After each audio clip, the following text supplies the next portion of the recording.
Динозавр Кеша – один из самых габаритных экспонатов нового зала. Скелет торбозавра Музею геологии достался 10 лет назад от Московского института палеонтологии. Кешу нашли в монгольской пустыне. Тогда здесь в музее он был единственным представителем древней фауны. Сегодня по экспонатам можно отследить практически всю эволюцию жизни на Земле.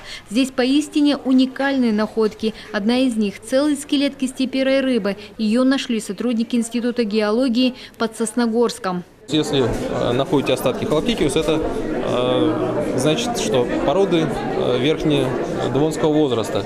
Но практически везде они представлены исключительно изолированными чешуями, то есть отдельные чешуйки.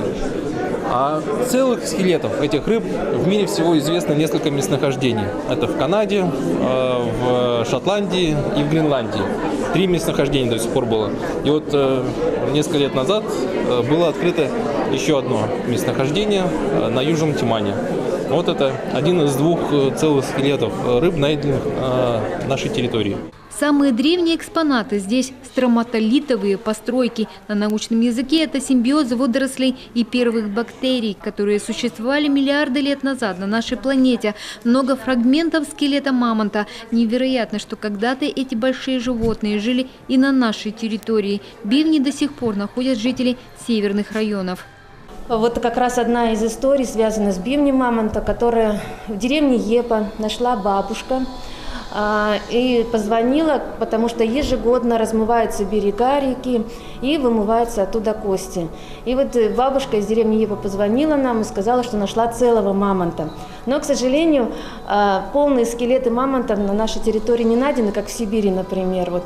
Но, конечно, мы организовали экспедицию, поехали на реку там, ну и всего лишь нашли бивень. Вот теперь этот бивень украшает новый зал. Кстати, совсем скоро экспозиция пополнится еще одним уникальным материалом. Это самые древние четвероногие, которые известны в мире. Переходные формы между рыбами и наземными позвоночными. И они найдены на Коми-Земле. Сегодня лаборатория палеонтологии занимается препарированием, изучением и описанием этих находок. После окончания работы ученые обещают рассказать о своих исследованиях. И говорят, это будет громкое событие. Елена Кононова, Павел Фетисов, телеканал Юрган.